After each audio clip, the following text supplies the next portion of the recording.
We're talking to John from Mlabs, which, if I'm not wrong, is an incubator for mobile applications. Yes, it's Mlab East Africa. That's a full name, and it's a new incubation center for companies, early stage companies that are venturing into mobile applications and mobile innovation in general. Mlabs is on Gong Road in Nairobi. Yes, actually we are situated right beneath the iHub. So the iHub is on the 4th floor of Bishop Mago Center, opposite to Hyper. So we are right beneath the iHub, that's the 3rd floor of that building. And it's East African, so I can come in if I'm from Tanzania, Uganda, Burundi, Rwanda. Yeah. How does it work? Yeah, our deliberate and very deliberate strategy is to focus on East Africa and looking at countries like Uganda, Rwanda, Tanzania, and the larger East Africa, including Southern Sudan and Somalia. And the whole idea is to make our aim is to make sure that East Africa becomes a global hub for innovation on the mobile space, because we believe that that's a ready opportunity for us to, and it's feasible to achieve that. Why are mobile applications so important for East Africa? Why they are very important for East Africa is because first we need to leverage on a few successes that we've made as East Africans. Look at the traction that M-Pesa and other mobile applications and mobile money and other mobile applications that have come up in the last few years.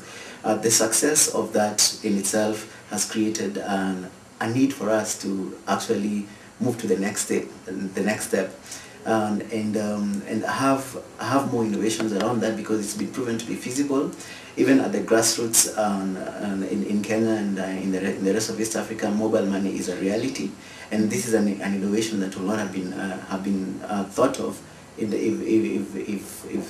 the M-Pesa was not a success. So there are many other innovations that are feasible like that.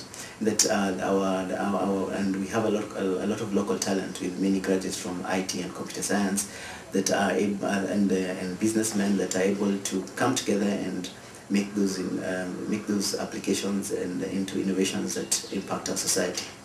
What are the implications of the affordable smartphone, or the smartphone imitating, in quotes, abilities that certain phones have, such as Nokia, for mobile applications? What that means is that if you have more affordable phones with features that at least mimic the high-end phones, is that there is many more possibilities for access to information, better communication, applications, software applications in that case that directly address the needs of the smaller enterprise and even individuals. So the application is increased productivity for people, improved communication, as well as within the organization.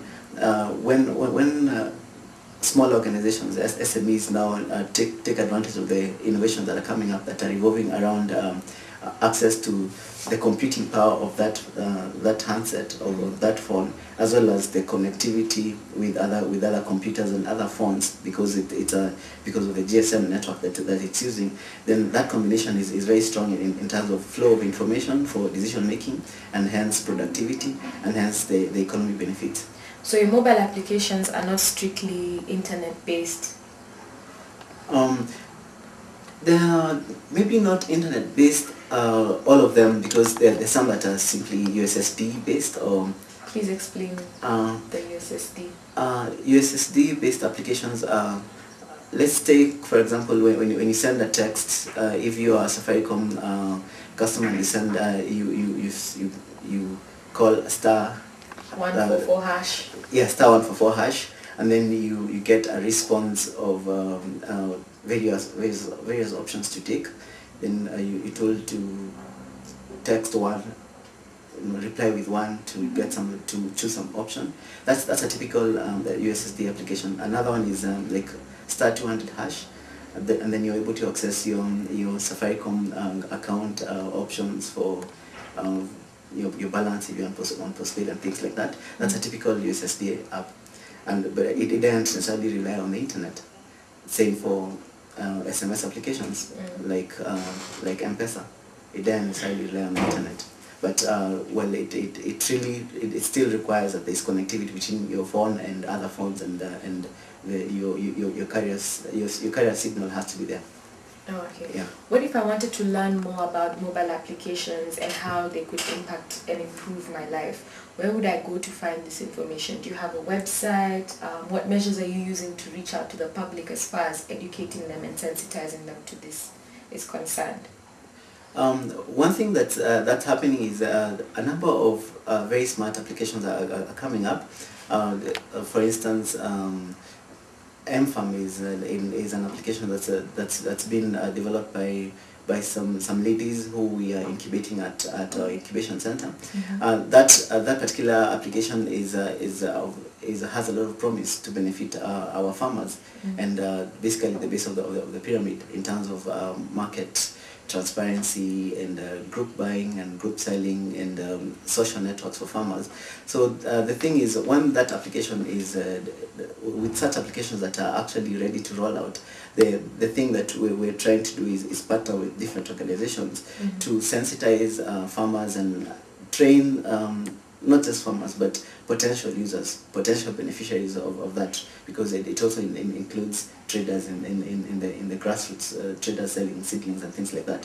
So essentially, on an application basis, on a case-by-case basis, we are helping the companies that we're incubating to reach out to their targeted audience through either partnerships with development organizations or with the government, such that their applications are not just staying in Nairobi, they're getting to the grassroots and getting used, because we believe when they're used in the grassroots, the bottom of the pyramid benefits, and also our entrepreneurs benefits in terms of revenues.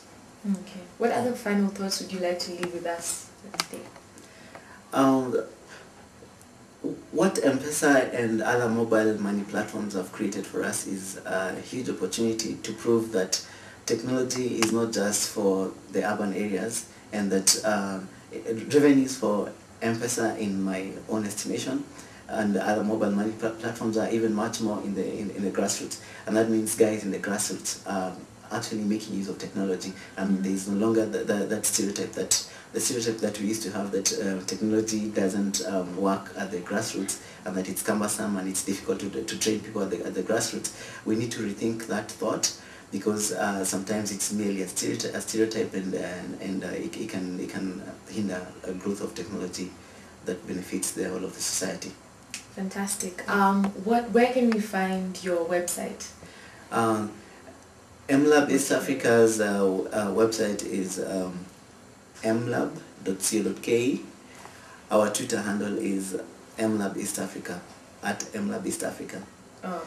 So you can find out more about what you're trying to do with our various incubation clients, as well as our training program. We also have a training program that is helping budding developers and to increase their skills in mobile application development, basically deepening the skills for having many more applications and innovations in mobile technology. How can I apply for that? The current lot is finishing their training in 2 months from now, so we'll be advertising through our website and through the iHub website a call for applications for that program around August this year. So it's like a month away. We'll be calling for applications for guys to apply for. It's usually fairly competitive. In fact, most of the time we end up with graduates from computer science and IT courses.